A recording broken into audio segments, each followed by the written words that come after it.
बहुत सारे लोगों को यह लगता है कि लोगों के साथ वो सही करते हैं और लोग उनके साथ गलत करते हैं। वो हमेशा भलाई करते हैं और लोग उनके साथ दुर्व्यवहार करते हैं, लोग पीठ पीछे बुराई करते हैं। उनको लगता है कि वो बड़ी मेहनत करके उनको सुखी रखना चाहते हैं, खुश रखना चाहते हैं, लेकिन वो कोई ऐसी बात कह देते हैं जिससे पूरा दिन खराब चला जाता है। पीछे से जाके बोलते हैं कि मैं सही नहीं हूं, मैं ठीक नहीं हूं। यदि ये शिकायत आपकी भी है तो ये प्रसंग पूरा सुनना। हरे कृष्ण दोस्तों, पुराने राजा महाराजा जो थे वो अपनी प्रजा का बड़ा ख्याल रखते थे। तो ऐसे ही एक राजा थे, हर सप्ताह अपने नगर में जाते थे वेश बदल करके, साथ में उनके प्रधानमंत्री होते थे।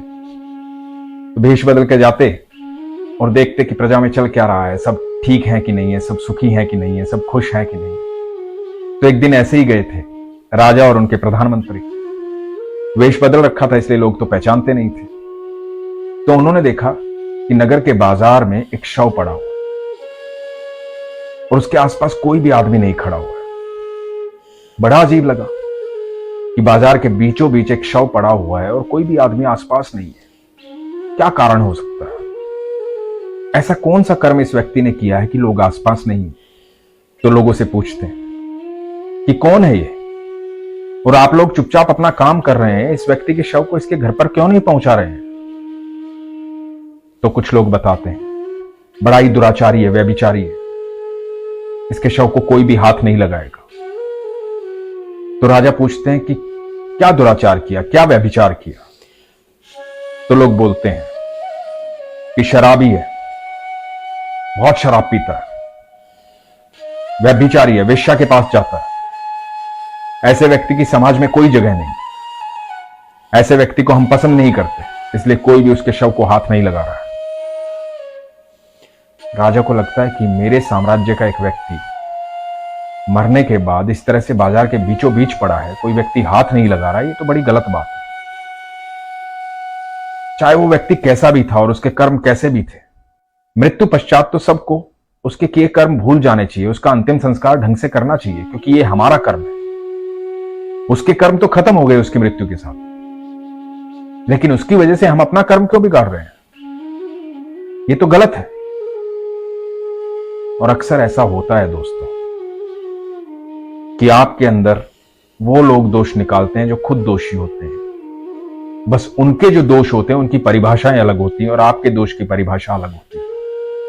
हर व्यक्ति को यह लगता है कि मैं सही हूं, दूसरा गलत है। तो सारे समाज को भी यही लग रहा था कि वो लोग सारे सही हैं, उन्होंने जिंदगी में कोई पाप नहीं किया। पर इस व्यक्ति ने पाप किया। पाप समझना चाहिए हर उस चीज को जिससे आपको गिल्ट होता है, और जब आप गिल्ट की पराकाष्ठा पर पहुंच जाते हैं, आपको गिल्ट होना बंद हो जाता है, आपको ये महसूस होना बंद हो जाता है कि आप पाप कर रहे हैं, तो आप सच में दुराचारी और व्यभिचारी और पापी हो जाते हैं। राजा को बड़ा दुख हुआ इस बात का। तो राजा को लगा कि ठीक है, समाज का कोई व्यक्ति नहीं सुन रहा तो कोई बात नहीं, हमें कौन पहचानता है, मैं अपने कर्म क्यों खराब करूं। तो अपने प्रधानमंत्री से कहा कि चलो इनका पता पूछो, हम इनको इनके घर पर लेकर जाते हैं। तो राजा और प्रधानमंत्री उस व्यक्ति के शव को उठा करके उसके घर पर लेकर गए। जब घर पर लेकर गए तो पत्नी ने दरवाजा खोला। पत्नी पहले तो बहुत रोई, बिलख बिलख कर रोई, बहुत दुखी हुई। तो राजा ने कहा कि आपके दुख को हम समझ सकते हैं, लेकिन एक बात आपसे पूछना चाहते हैं।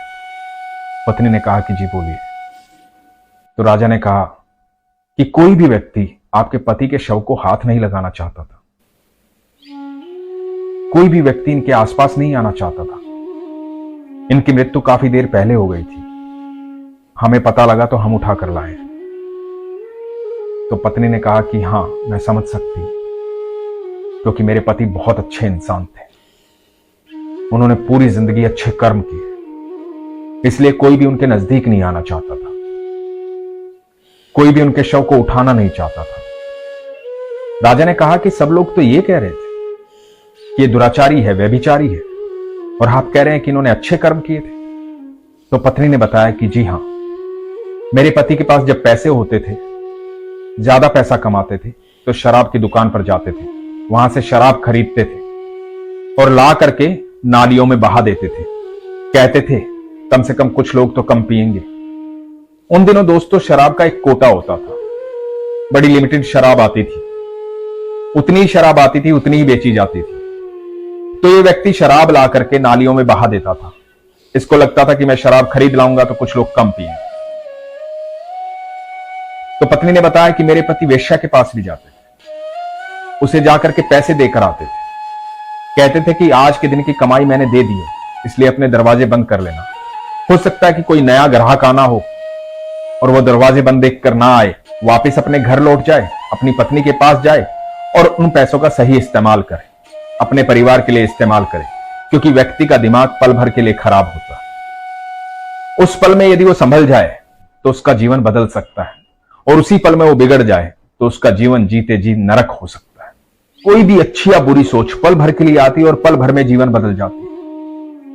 तो इस व्यक्ति का मानना यह था कि हो सकता है कि कोई नया ग्राहक आए जिसको अभी तक पाप करने की आदत ना लगी हो, वो आए, दरवाजा बंद देखे और वापस लौट जाए और उसका मन बदल जाए, तो मुझे लगेगा कि मेरा कर्म सफल हुआ।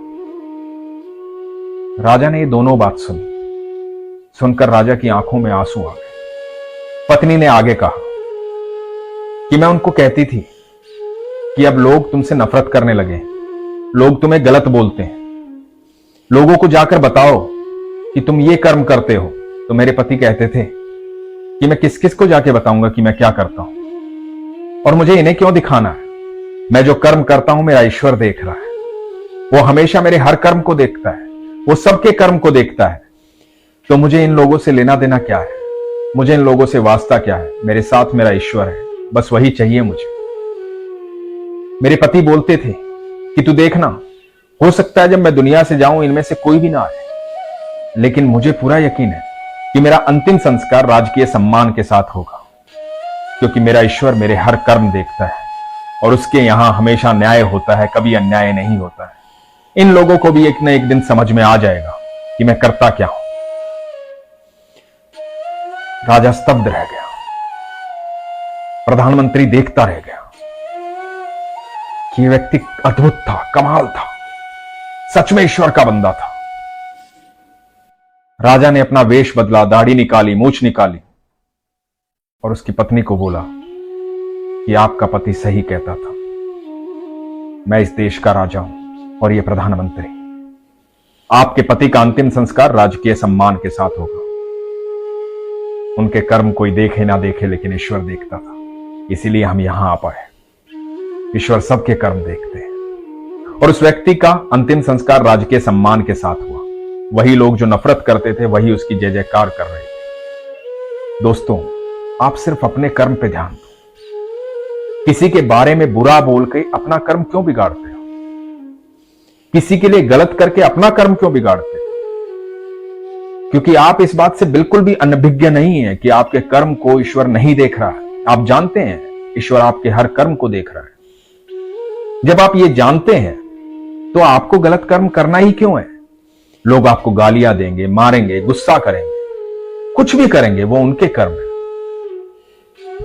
आप अपने कर्म में विश्वास रखिए। आपके कर्म आपका ईश्वर देखता है।